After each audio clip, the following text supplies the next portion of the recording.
another episode of Sharing with Yemi. It's good to have you with us today again. Thank you for being with us. Today is Tuesday, and it's our Experience Tuesday, where we have our guests share of their personal experiences. And my guests today are going to be sharing their COVID-19 experiences. Some people still believe that COVID-19 isn't real and that it's not happening.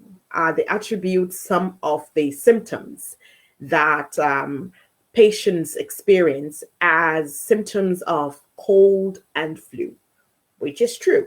But the actual respiratory difficulty challenge experienced by those who are tested positive for COVID-19 is only best not experienced. And only those who've been there can tell you what it's been like.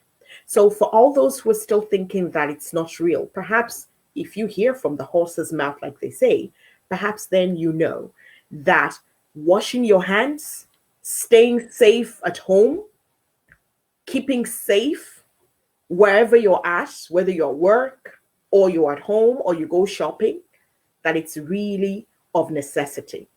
So I want to welcome everyone who is joining us already today. Thank you for being here.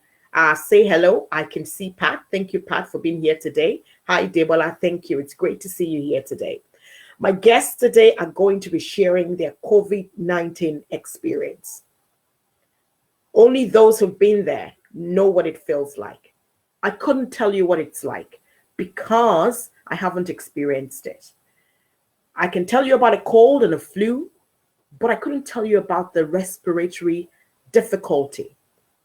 And so for everyone who's still thinking, well, maybe it could have been something else, today you're going to hear from people who have been down that road. So if you've joined us this evening, let me know, say hello, and let me see that you're here joining me before I introduce my guest. I tell you something, they say experience is the best teacher. So when I listened to my guests today, when I spoke with them and listened to the experiences, I just thought really and truly, you guys need to hear this firsthand. Aside from the things we hear or we see on social media, sometimes we think those things are just far off and they're not really close enough to home. Today, the discussion today is really focused on this notion by some Black people that Black people can't get or won't get COVID-19. Really? Let's have this conversation today. The truth is COVID-19, coronavirus, is no respecter of race, of religion, of background, of social status, of culture. It does not know any of these things, and it does not care. When it gets you because you're human. And so we'll be discussing the realities today. Tunjileye, hello, sir. Great to have you here with us today. Raban, thank you for joining us. It's great to see you here again today. And so I would be introducing my guests just about now. Thank you so much for being here, everyone who's logged on joining us. Please share. Tell somebody to tell somebody that we're back today on Sharing with Yemi. And today is our Experience Tuesday. And my guests that are going to be sharing today of their experience, their COVID-19 experience, are bringing it to you as it really is. So I want you to ask as much questions as you can. Those things you've been wondering about, well, they're going to be telling you about their own experience today. So please get ready to ask the questions. And I will do my utmost best to take as many questions as possible. If you have comments, please make them. Share right now if you're joining us. Tell somebody that somebody needs to be here to hear from my guest today. So it's my pleasure to welcome my very first guest on the show today. This is a man of God, a pastor, somebody who really would love for everyone out there to know that this is a reality that we are facing. Please join me to welcome Pastor John Opabola. Pastor Opabola, it's great to have you on Sharing with Yemi. Thank you very much, man. It's good to have Hello, you everyone. here today. My audience, they're excited to have you join us today and to share of your experience. Before we dive into your experience, I'm going to welcome my second guest. Some people might have heard her story. Maybe some have, maybe some haven't. Please welcome Bhummy Breast. You're welcome to share with Yemi Bhummy Breast. They call you MC Lovely. Thank you very much, Councillor Yemi. Thank It's you. great to have you on sharing with Yemi again. Today, really and truly, you're going to be sharing your experiences with us, what it was like for you when you had COVID-19. Before we dive into this, I don't know if you're playing back on Facebook in the background or somewhere. I can just hear a replay, a re-echo. Can you I hear actually, yourself when I I speak? shared on, but the phone is actually off. I shared on Facebook. Is it okay Okay, now? Do you want me to go out and log I can in? still hear it playing back. Sorry, sir. Is something playing? Are you playing on Facebook? Is there something playing in your background? No, I'm playing from my laptop. Okay. Yeah, maybe that's Okay, so I don't know where that audio is coming from, but we will soldier on. We'll soldier. okay. I think it's better now. Okay. Very good. Because I don't want it re-echo, just echoing as we're on the show. So this sounds great now. It sounds better. Very good. I'm delighted to have both of you on the show today. And I think it's quite important that people hear real life experiences, real stories of coronavirus and how people who have had it, how they went through it, how they came through it. The first thing is I am delighted that you both came through it alive and well. So thank God for that, and thank God that you're here to share your experience. So I'm going to start with you, Pastor Opabola. What was it? What was the first thing you noticed when you got the symptom? Well, thank you very much for having me. It all started with a dry cough. That was the first thing I noticed. And when you have dry cough and followed very quickly with fever, my temperature spiked and I could feel aches and pain. Because of the time, I thought it was just our normal flu. So I immediately initiated, how to look after myself for flu. I bought Lemsip, bought paracetamol. So when you say because of the time, you're talking about the change in the weather now. That's right. Okay, very good. That's correct. So the first symptom that I noticed was the dry cough. Sometimes I could cough for maybe 5 minutes, 10 minutes, and there was no phlegm. Normally you would expect something to come up when you're coughing that long, but nothing comes up. Because of the time and the season that we are in Ireland, I didn't really take it serious. But when the temperature spike kicked in, and I was really, really in pain. I mean, all my life I've gone through so many malaria. I've gone through some flu here in Ireland. I have never experienced this pain in my life. I have never ever experienced it. So describe the pain. Was it joint pain? Was it a bodily ache? What was it like? Okay, so it first of all started with a pain on my spinal cord at the back, just below the neck. Wow. Where if you've seen the Spider-Man drawing and the movie, on the Spider-Man in the front you have the spider logo, and then at the back you have the spider logo as well. Yes. Somewhere where the spider logo is where I started, the pain started. My goodness. And it was like I felt like the bridge of my nose was as if, to me, I'm a good swimmer. it was as if I've gone diving or a very deep end swimming, and I didn't come up for air quickly enough. So you feel pepper, like it was like as if there was pepper towards the bridge end of my nose. Goodness gracious. So okay, so I'm going to pause you there and ask you just one more question before I go to Bhummy Breast, right? So okay. What's the proximity of the time? What's the time frame when you first had the dry cough, between when you first had the dry cough and then you started to feel the pain on your back and then the pepperish feeling on the bridge of your nose? What's the time frame? So all these events happened within from 1 to 5 days. On March 25th, 26th, which was Wednesday stroke Thursday, I started the dry cough. And on Friday, that same week, I went to work. But the pain was so severe that, I got to work before 8 a.m.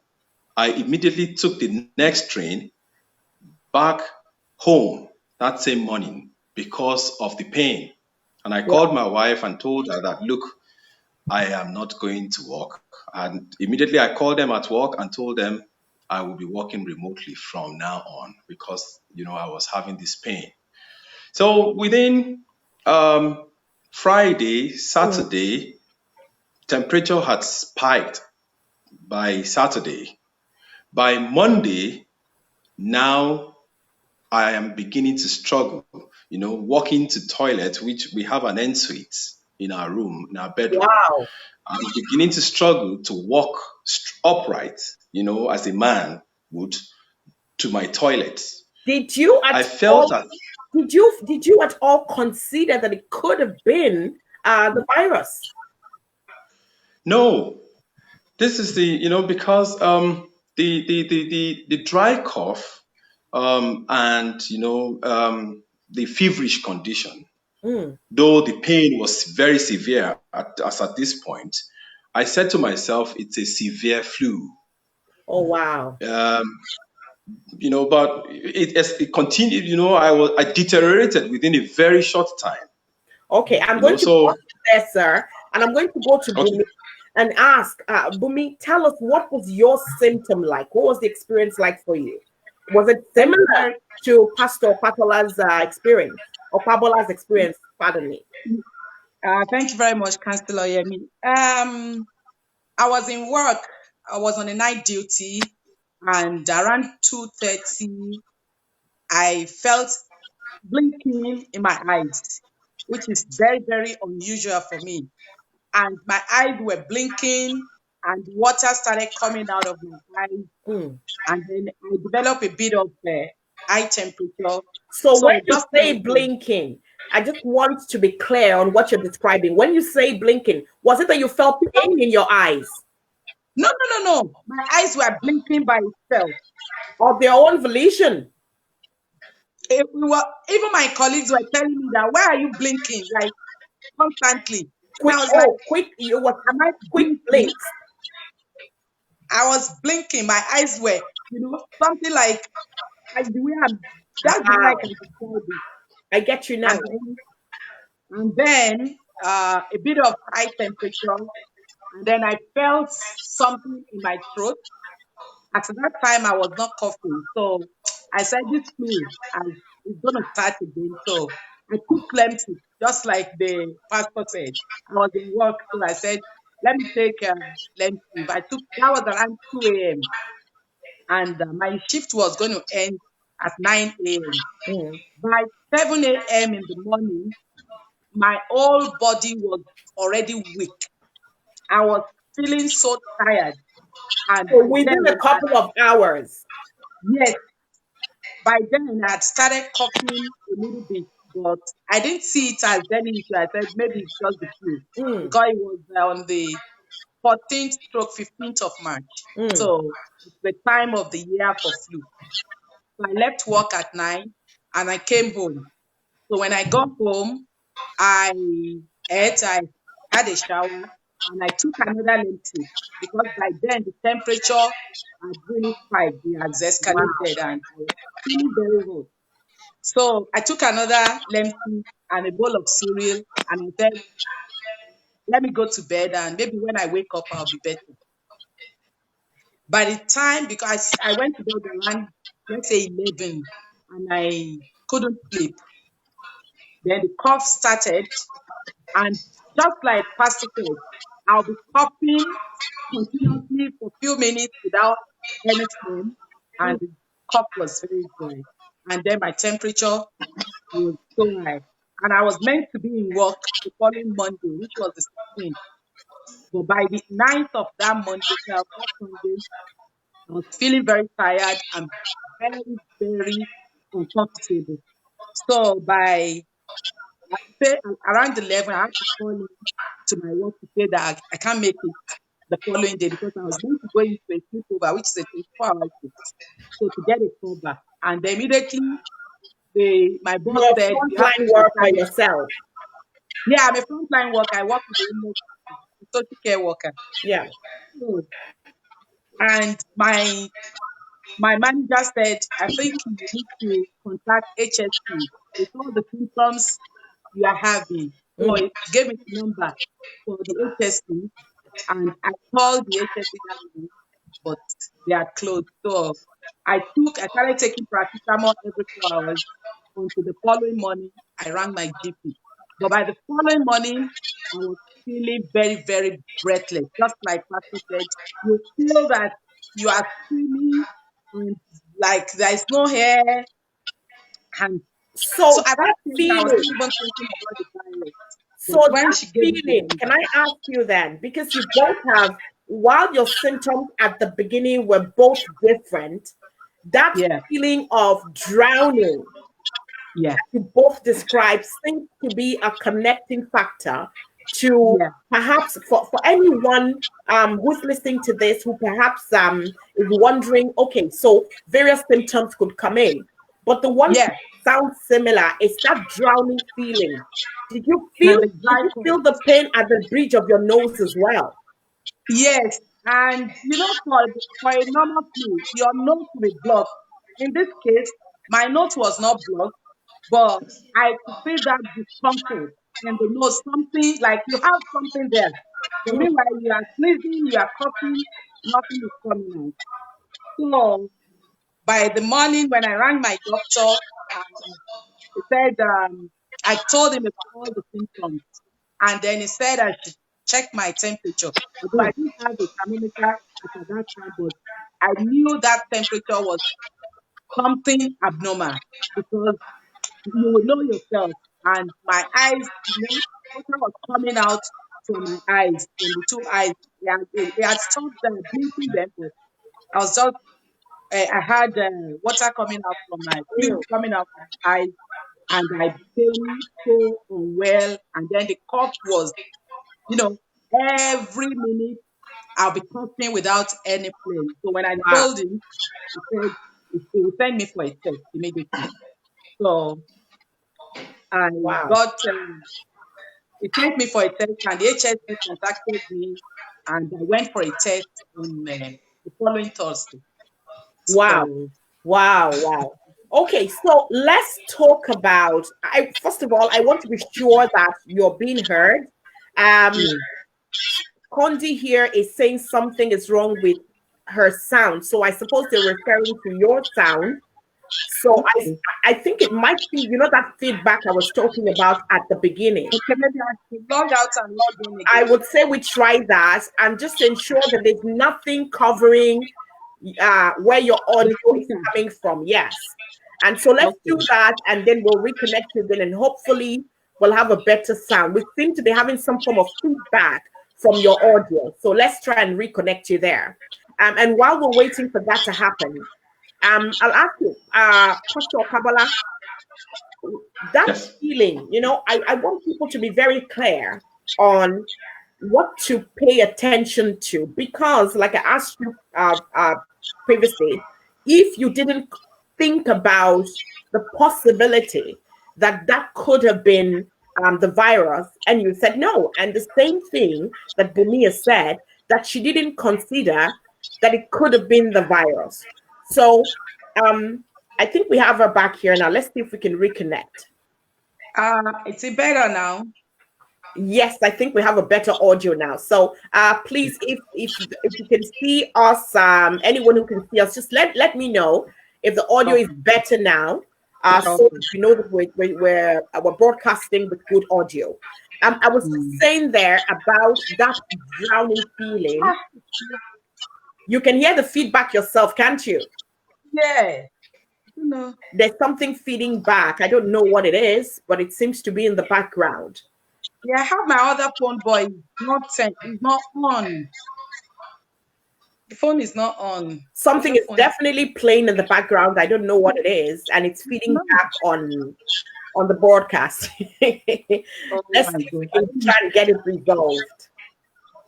I'm just sitting in the kitchen, so there's nothing on. Yes, and there's nothing on right in your phone. The phone you're using, you're using your phone, right? Yeah, I'm using my phone. Okay, you don't have maybe your Facebook on in the back, right in the background of your phone or something. No, I only have it on the other phone. On the other phone. Okay, yeah, yes, because we have people saying they can hear background noise. Honestly, I don't know. Okay, so we'll try and see how we can make the best of it, right? Okay. And let's see how this works. So I was talking there about that what people are not considering.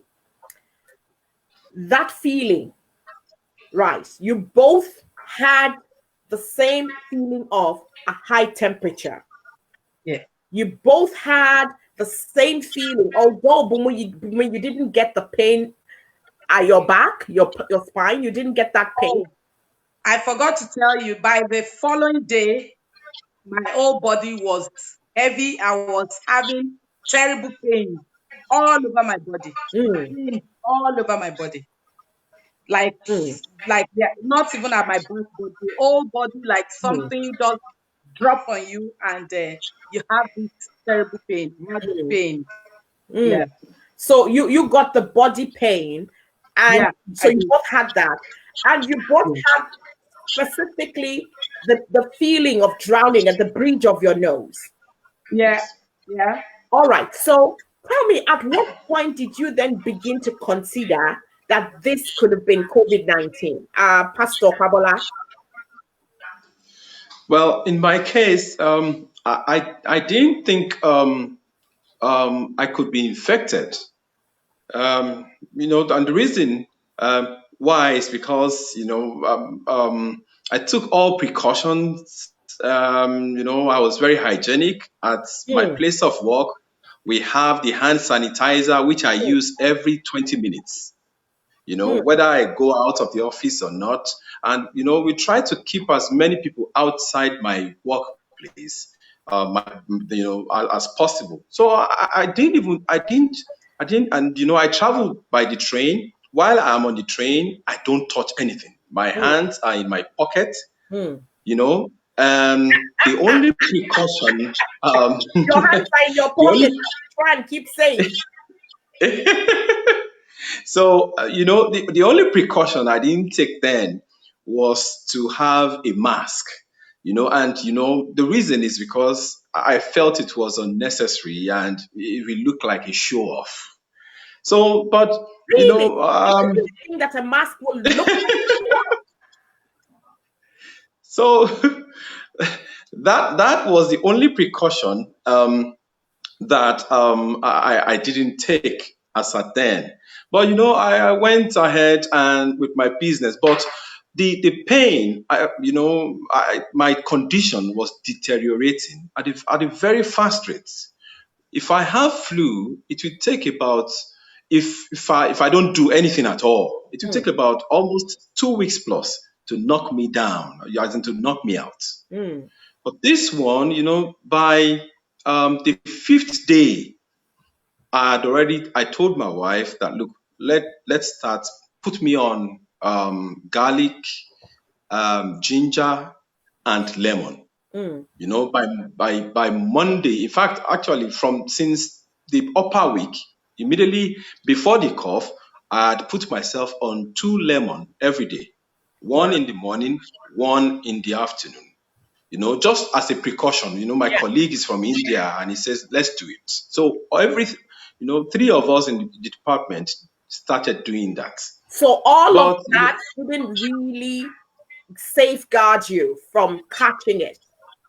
no, it did not. It did not. I also need to put out the fact that, you know, the home remedy, um, I think in my own case, it did not really, maybe it prolonged the severity, Mm. but still the pain, you know, was very agonizing. And I had a lot of, you know, illusions. You know, my brain was processing too many information at the same time, so much Wow. that my wife said I was restless My at goodness. night, especially. So that I noticed. Okay, so I'm going to come back to the moment when you decided there is serious danger here, but I'm going to go to Bhummy first. And Bhummy, at Yes. what point did you consider that it could have been the virus? Yeah, What thank you very much. that made you think this could have been the virus? I did not even think about it. But the morning that I rang my GP and he was questioning me on the phone, he said, did you travel? I said, yes, that I was in Nigeria in January. And he said, Nigeria was okay. There was nothing like that I should be fine. Did you go anywhere else? And I said, oh yeah, I only went to London 2 weeks ago. Okay. And he said, that is it.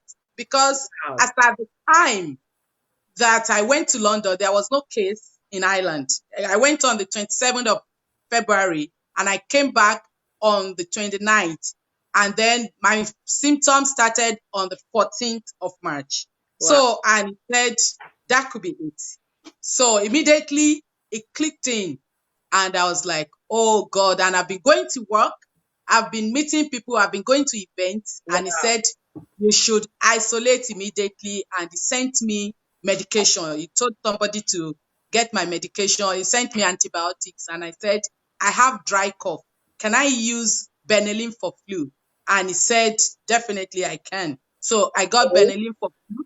As with the antibiotics I started, and it put me out for a test, but I was waiting for another 4 days to get tested at that stage. All right. So how long was it between when you made the request for a test and it took 4 days for you to get the test? Yes. So while I was waiting for the test, I started asking people because immediately he said, when my GP said it might be the virus, I just said, yeah, I think it is because normally I have flu, like a pastor said, if it is the normal flu, you would know. And if it is this one, it's so different. The body pain, the cough is different. Then the temperature, by then I checked my temperature, it was like 38 degrees. Wow. And I knew that was it. So I started taking, like you said, I started taking ginger, garlic as like, you know, what everybody is a doctor at that stage. So I started taking that while I waited for the test. And I went for the test on the 19th, which was like 4 days after. So and then how long did it take for you to get the result? It took another 9 days to get the result. So between taking the test and getting the result of the test, what was your state of health? Yeah, it was the worst period, like Pastor said, from the 3rd day to the 10th day was crucial for me. Okay, at the stage. Pause now. Don't share that yet. We will come to that. What you felt when it really kicked in. I want to come back to Pastor now, and I want to hear from you when you decided that this could be COVID-19. What happened that got you to consider it could have been the virus? So with the timeline, it started after I cough, I had temperature, I had body ache, vomiting kicked in around the 5th day. I started vomiting. Oh, so, you were so that's another symptom that possibly set in. Yes. Yes. So I was vomiting, and I vomited. The vomiting was for about on the first day, which was about on timeline. That was about fifth or sixth day. Wow. I vomited around maybe once or twice, but it continued every day. About the third day, which was around the about the eighth day on the timeline of this series, the vomiting had increased. The tempo had increased. I was vomiting sometimes about 3 times a day. Now, on this very day, which was on Saturday, 4th of, I think it was 4th of April, towards the evening, the pain had increased. On a scale of 1 to 10, I rate the pain as 10. Wow. Now, I told my wife that, look here, I need help. But because I could still stagger when I'm walking to the bathroom, I can no longer stand to use the bathroom. I have to sit down to use the bathroom, because if I stand up to do that, the pain was as if you take an A4 paper and you are rolling it into a fold. That's how it starts, right from my back. I am sitting here and I am amazed at how, and it's the same for both of you, how, given the severity of the situation all across the world, the news we hear, how you could both not have thought that this could possibly have been the virus, given the level of pain. I mean, 10 days, 9-10 days, and you were bearing that pain. You did not call an ambulance. Yes. In my case, I did not call an ambulance because, we read a lot in our house. And, the circulation, the policy from the government is that if you are experiencing these symptoms, which, was what I was experiencing, they said, isolate yourself, stay at home. And that's what I did. I called into the office to let them know that I am not feeling well and that I won't be coming to work. And I stayed at home. I was on paracetamol for every 4 hours, just like my sister had rightly said. I was on paracetamol every 4 hours. I eat raw garlic, a clove of garlic, at least 2 to 3 every day.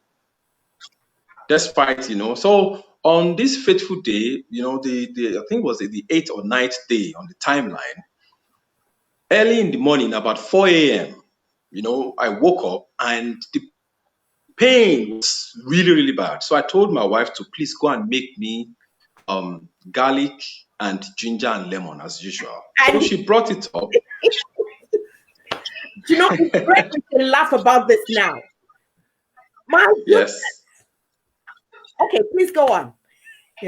Okay, so she quickly went downstairs. She juiced the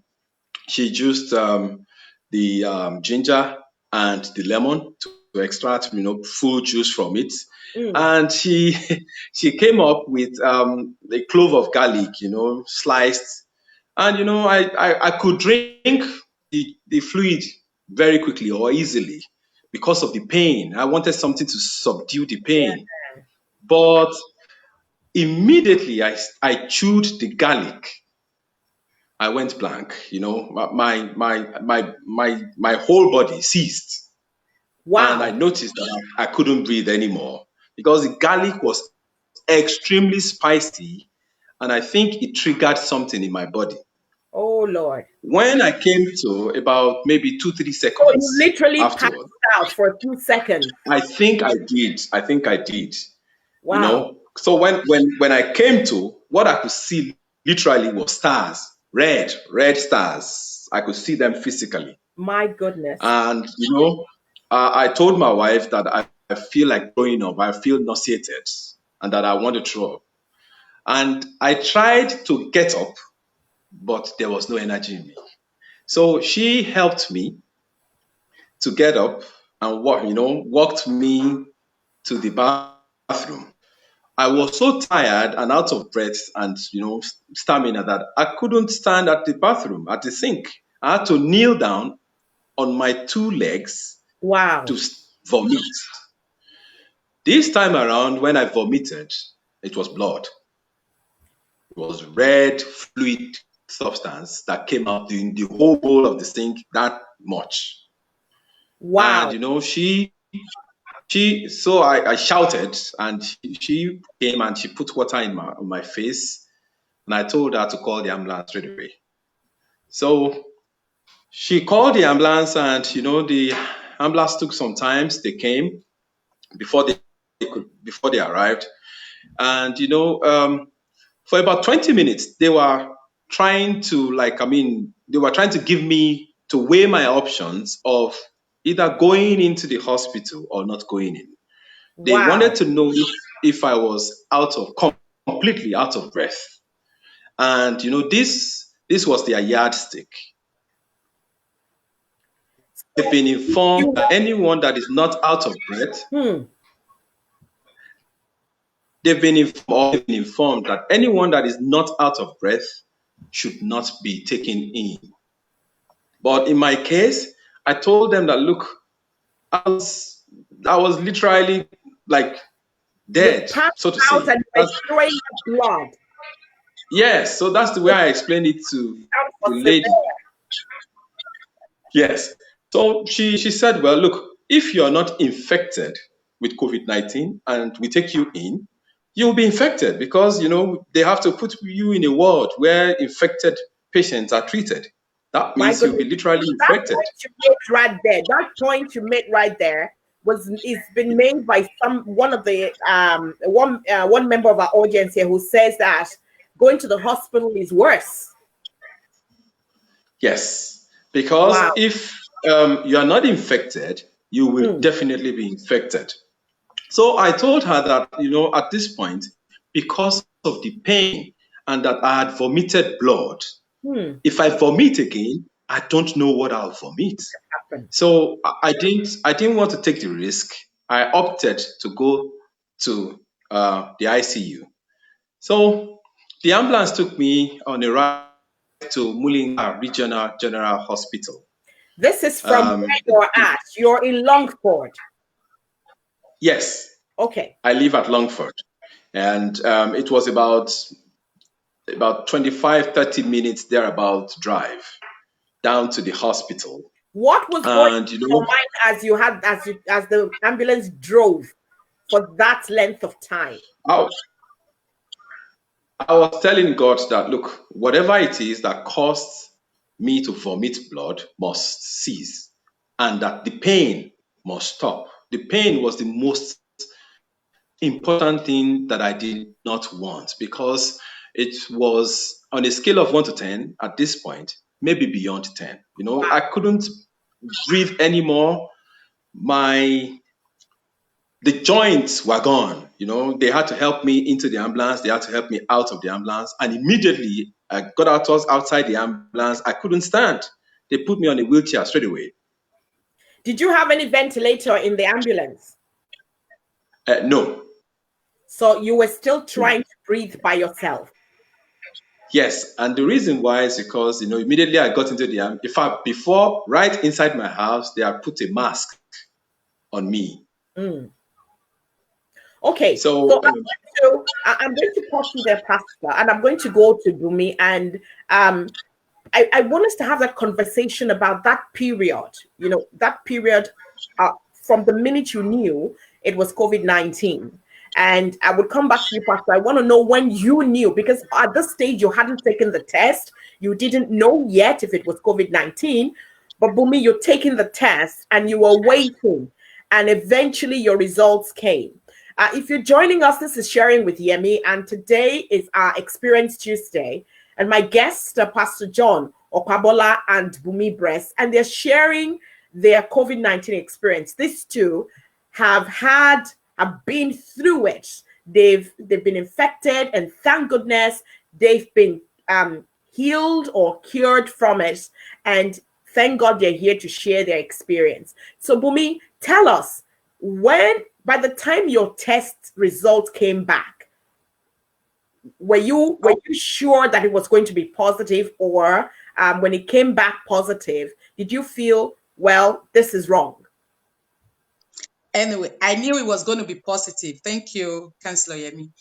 I knew it was going to be positive. There was no doubt about that, because of, like, at the stage, just like Pastor said, I was nauseating, although I did not vomit, but I felt like I was going to vomit, because at that stage I'd lost my taste bud, I'd lost the sense of smell, so not even then I lost my appetite, and then I was going to toilet. So at that stage, I knew that this is not the normal flu. And then the pain, like I said, the pain, if I don't do the steaming, then I was doing the steaming as well. If I don't do the steaming, I could not go to bed at night. Sometimes I had to wake up in the night to do that steaming to be able to get a bit of fresh air. Let's talk about the steaming you're mentioning there, because some people don't know what it is. So this is what some people will call the heat therapy. Yeah, the heat therapy. Yeah, I call it steaming, because what I do is to get a bucket and get a boiling water and throw it in the bucket. I was adding eucalyptus oil because I love the menthol in Yeah. it. So I put in eucalyptus oil, and then I use a blanket to cover myself up. I leave my body naked. Like, I do that in my bedroom. So I inhale the steam for about 5 minutes. And then after that, I'll get a face towel and put it in that same water to mop my chest, my head, my face, and everywhere. Get some heat to your body. Yes, to get some heat. And then before I go to bed, I have 2 hot water bottles. I put hot water in the hot water bottle and then rub it with menthol as well, and then put it under my comforter, and then cover myself up, because then I knew, even without the results, I knew that it was something different, because I've never been hospitalized in this country. I've never been sick. So it was so strange. So I was doing that, then taking the antibiotics, still on the paracetamol every 4 hours as well, and then drinking the ginger. Although I was not eating raw ginger, I was boiling it and adding turmeric and honey. That's what I drink, because the only thing I could take then was that, until then on the timeline, say now we're getting to about the 8th or the 9th day, then I was taking the fluid, and at the stage I made the Nigerian pepper soup, and few friends brought in stuff for me. They drop at the door. They made stew, that you need pepper soup, you need African stew. So they made for me. I was eating that, because like the pastor said, even my GP told me that if you are not at the critical stage, they are not bringing you to the hospital. So just try as much as possible to look after yourself at home. That was what he told me when I rang my GP the following, about maybe 3 or 4 days after. Even after going for the test and waiting for the results, I rang him again that I'm not getting any better, that it is so terrible now, it is so bad. And he said, well, you are still breathing, that the people they are bringing into the hospital must be at the critical stage, and critical stage, you're already dying. And so when I had that, I knew that, look, you have to make sure that you do everything not to get to that stage of going into hospital, because all the therapies that I was able to do at home, I won't be able to do it in the hospital. In the hospital. Yeah, and then the loneliness and all that, I just said, look, you have to keep fighting. Even at the stage, there was one evening that I nearly rang the ambulance, because I was breathless. I was like passing out. And I had to ring a friend, and I said, look, I don't think I can do this anymore. I don't know. This might be the end. I was at that stage, at the stage, and like, look, if anything happens, this is it, blah, blah, blah. And she said, you are a fighter. You can do, okay, let's try something. She had to come down, even in the middle of, said, whatever is going to happen, I can't leave you alone. So came down and like, look, let's do the steaming again. She had to even put on gloves and, dress up, mask and all that, to help me to do the massage and all that, and said, look, try a bit more. And after that day, I started getting better. And then when the result even came now, like he asked me, the day they rang me and I saw their number, HS, blah, blah, blah, and said, it's the bad news. I said, nothing is bad. I'm prepared for this. Is it positive? Well, I said, yes, I know. But yes, by then I was already getting better. So then the problem now was like the people that have contacted my workplace, my Yeah, kids. I was going to ask you about contact tracing. Yeah. So when they called me and they, started talking about everything, trying to prepare me for, I said, just tell me, is positive? Say yes, it is positive, and that you've been in isolation, because then it was even 2 weeks already. So they took all the numbers from my workplace, for my friends that I've contacted, and then my children, and then I was following up. They were calling everybody to find out how they were doing, but fortunately, everybody is fine. Thank Nobody has. goodness for that. I was waiting for that end of the story. Like, I hope Yeah. everybody is fine. Yes. Thank goodness Yeah. for that. And in your case, then you got your test result. You Yeah. didn't go one day in the hospital. No. The result came even after you've been treating yourself. So I take what you said there, because I think that's really key. That wherever people are, once you start to feel that symptom, do everything you can to get into that hospital. Because when you get in there, it's a completely different story. Yes. Thank you for sharing that. I want to come back to you now, Pastor. When you got in the hospital, was that where you got the test done? Did you get test done at all? When did you get your confirmation that it was COVID-19? So thanks very much, Councillor Yemi. When I arrived at the ICU, they immediately, the nurses, the doctors were all dressed up in PPE. Ready to It looks as it looks as if I was the first patients that they've had at that center. And everyone wanted to see me. Every one of the nurses wanted to see me because they put me in a room that was just glass. So wow. I had the cannula. The glass. Yes. I was like a specimen. Goodness gracious. So I had the cannula on my left arm, and immediately they gave me plasma.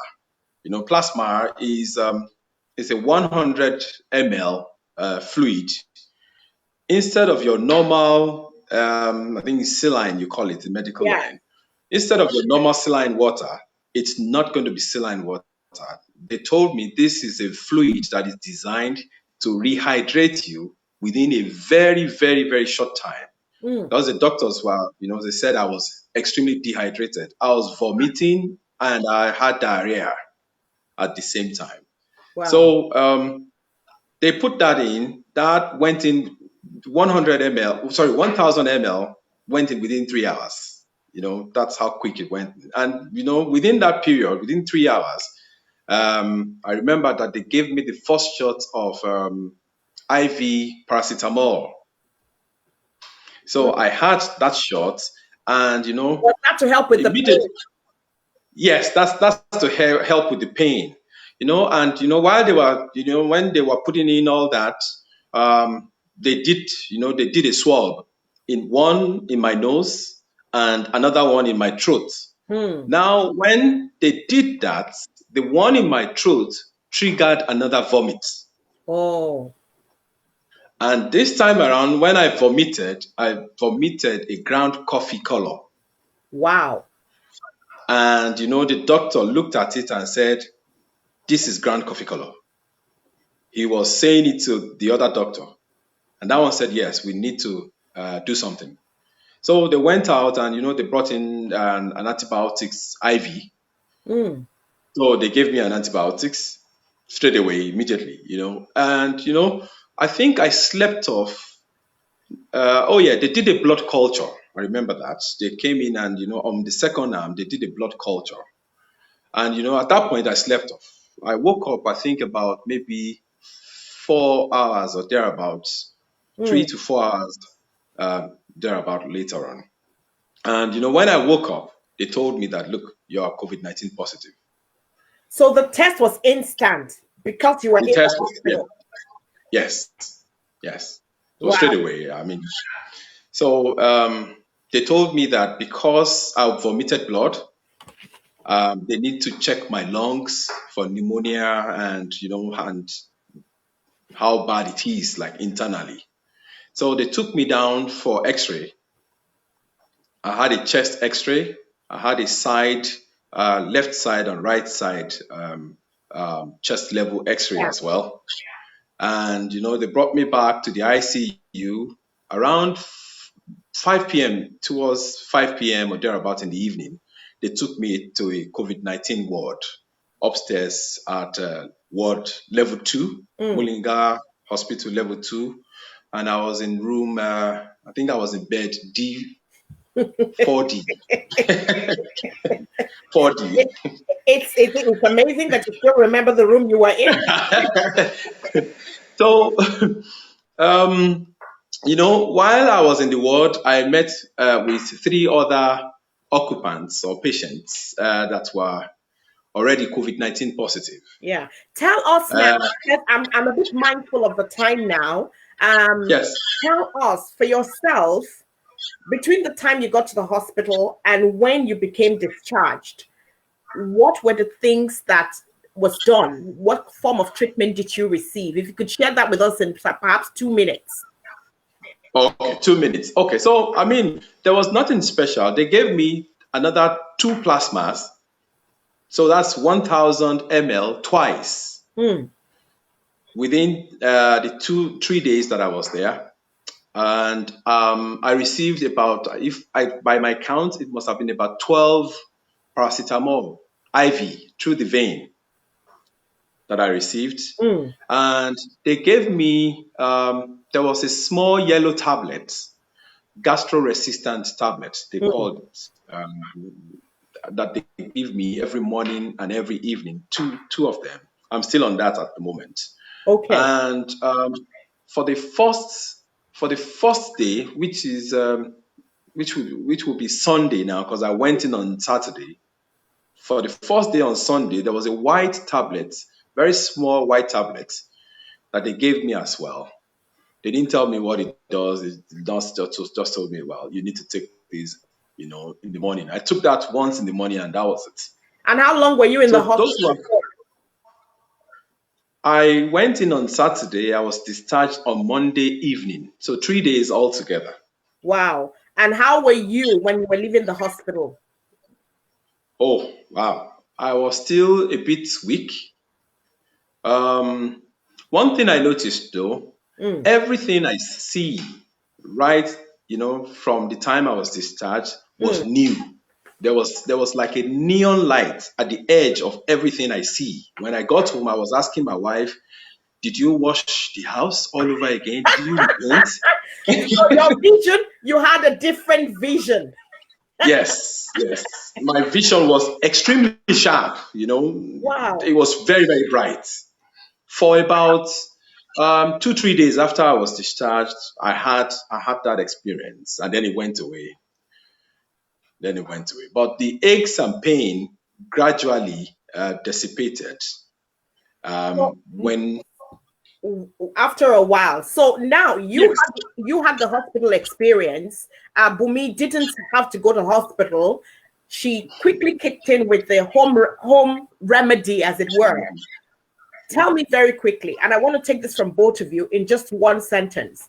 Were you afraid when you got to the peak of that pain? Were you afraid? Bhummy, were you afraid? Were you in a state of panic? That's an understatement.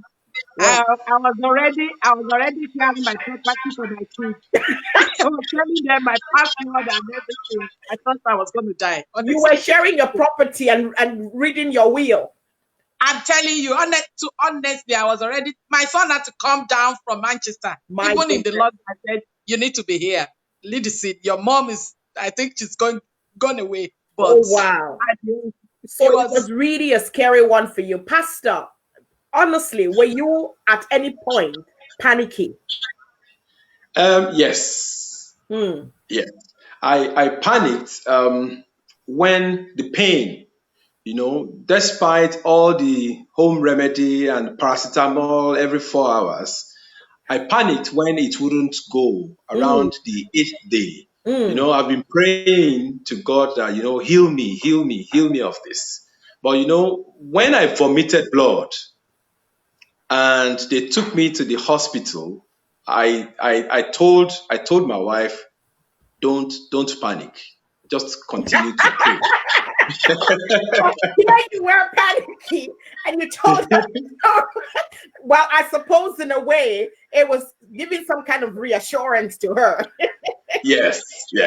And I simply, when I got to the hospital, I just told myself, I said to God, into your hands I commit my spirit and my body. That, get me out of here. Oh my goodness, I just had like some serious goose pimples there. Now that in itself is scary. I want us to quickly address something. We have comments flying in here. I will take a few of them quickly before I ask you this question. Pat says, I wish everyone to see this and realize the importance of keeping in the lockdown until this passes. People don't take this seriously enough. I mean, over the Easter break, a number of people were out trying to get into some form of party. People went to the beach. It was just absolutely scary and ridiculous. It felt like weeks of work was about to go down the drain, and people could have contracted this and it would be like starting all over again. People here are saying they're thanking God for both of your lives and saying, thank God that you both went through this and you came out alive.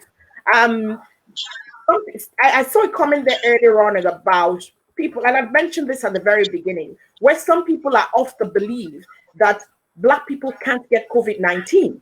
This is a reality check. If you're watching and you're one of those who believe that because you have a Black pigmentation, you can't get COVID, and you're saying, well, my melanin will ensure that I don't get COVID. Well, here you go. People have died. Like Black people have died. Frontline workers who are Black have died. So please wake up to the reality that this is affecting and impacting every single person on the surface of the earth right now. And so whatever your actions, they have an implication on the person right next to you and the people right next to them as well. So your action can infect several people without you realizing it. So please wake up and face the reality that this has no respect for race or color or for status or whatever. Everyone can be infected by this. So please, please, please, whatever your color, whether you're rich or poor or Black or purple or green, it does not matter. You're susceptible to being infected by this. Can I just ask both of you, please? One thing some other people say as well, I think I mentioned this at the very beginning, that if you pray, everything will go away and you don't have to do anything really, just pray. Pastor, I'm going to ask you specifically, just very quickly, what's your response to this? Prayer alone, when the situation is not too bad, is okay. But when things get very, very bad, you need to do something. Okay, can I pause you there, Pastor? I want to be very clear on that response so that people understand what you're saying. So the prayer in relation to when you said prayer alone, when the situation is not too bad. So we're talking about social distancing, respecting social distancing, and ensuring that you wash your hands repeatedly. I mean, all of these measures, putting them into place. You put all these measures in place, regardless of the fact that you hadn't even caught the virus at the time. You were still being proactive, and yet you got the virus. So when you say when the situation is not bad yet, I want to be clear on what that means. Okay. So, before you are infected, pray. When you know that you are, yes, when you know that if you've gotten the bad news that you are now infected, pray. But also do the needful. Don't wait till your breath is gone or you're not able to breathe properly before you go to the hospital. my article, my interview with Channels TV, this is what I stressed, that it's wrong to advise people to wait till their breath is gone before they call the ambulance. Because as at that point, my medical doctor friend said you have 20% chance of survival. Wow. Wow. And this is a challenge. I suppose the system, the medical system is really bogged down by the number of people that are infected. I mean, in Ireland, we're over 15,000 already at this rate. And it's really scary. It is scary. This is the reality. And yet some people are not taking this seriously. So I just want to thank you both for sharing your story today.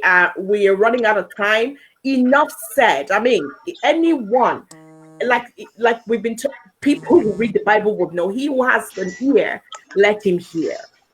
You've heard it from two people who have been down this road. I mean, I don't know what else people want to hear. I don't know what else people want to see. But I just want to thank you both for taking the time to share your experience today. It's not been easy. I know it's not been easy for both of you to come out and tell people that, yes, this is what you went through, but we really appreciate this. Thank you both so much. Bhummy Brass, God bless you. Thank you for helping us see through your eyes what it was like being at home and, you know, isolating yourself from your children and having to look after yourself by yourself. It wasn't funny at all. But thank goodness that you're here sharing that story with us. God bless you. Thank you so much. And please keeping safe, because people have asked the question, do you get infected again after you've been through it and then you're back home? So we're hearing conflicting reports about that. Even the WHO is still working on that, really. So people should still keep safe. Thank you so much, Bhummy Breast. Pastor Opabola, God bless you immensely. Thank you for stepping out boldly to share with people. Praying alone is not what people need to do at this time. Pray when you're well, pray when you're ill, pray when you're in the hospital. Just pray and yet do the needful. Faith without work is dead. So pray and work at the same time. Do what needs to be done. Thank you both very much. Everyone who's been on the show today, they're sending their appreciation. Please keeping safe and stay well. Please. God bless you. My regards to your families. Thank you. Thank you so much. Thank you very much. Thank you. I want to thank everyone who's been on the show today. Really and truly, I'm hoping that we have picked up one thing or the other. Pray. We just want to pray that we don't get this. If you haven't gotten this, I pray. I join you in prayer. I join my faith with yours that you don't get this. In order to ensure that that doesn't happen to you and that it doesn't happen to people around you, you need to play your role and do the needful. Please stay safe. Keep washing your hands. I know people make a joke of it all the time. We're washing our hands and God knows when we're going to start washing our bodies and all of that bit. Yes, we can make all that. We can joke about all that when we still have breath and when we're alive. This is serious stuff because people have lost their lives. I just want to take this moment to just appreciate all the amazing frontline workers, especially those in the hospital, who are putting themselves in the line of fire and ensuring that people are well and they're safe. A number of them have been infected. We have lost some of them. So God bless their families. May the good Lord comfort all those who have lost family members who are in the front line. And for all those who are still working so hard to keep us safe, God bless you all. So please, to ensure that you're not putting the lives of these hardworking frontline workers in danger, do everything you can to stay at home so that you don't end up in the hospital. Because honestly, like a member of the audience said, the hospital is not where you want to be right now. It's not the place. You would rather be at home. If there's no need for you to go out, please don't go. We all want our lives back. That's the reality. Everyone's sick and tired of sitting at home. You know, nobody ever prayed for this. Nobody ever expected this. But in order for us to get our lives back, we need to do the needful. And right now, it is staying safe at home so that we can protect all those who need protecting and protect ourselves. Thank you so much, my guests today, Pastor Opabola and Bhummy Breast. God bless you both for sharing your experience. And I hope that it does speak to somebody today, and that it tells all those Black people who think they can't get it, that the reality is it can get you. So please be careful. And I pray it doesn't get you. Stay safe, stay home, keeping healthy. I'll see you all again tomorrow. God bless you. And please remember to keep washing your hands. Very, very important in this really, really challenging times. Keep washing your hands. Take care. Bye.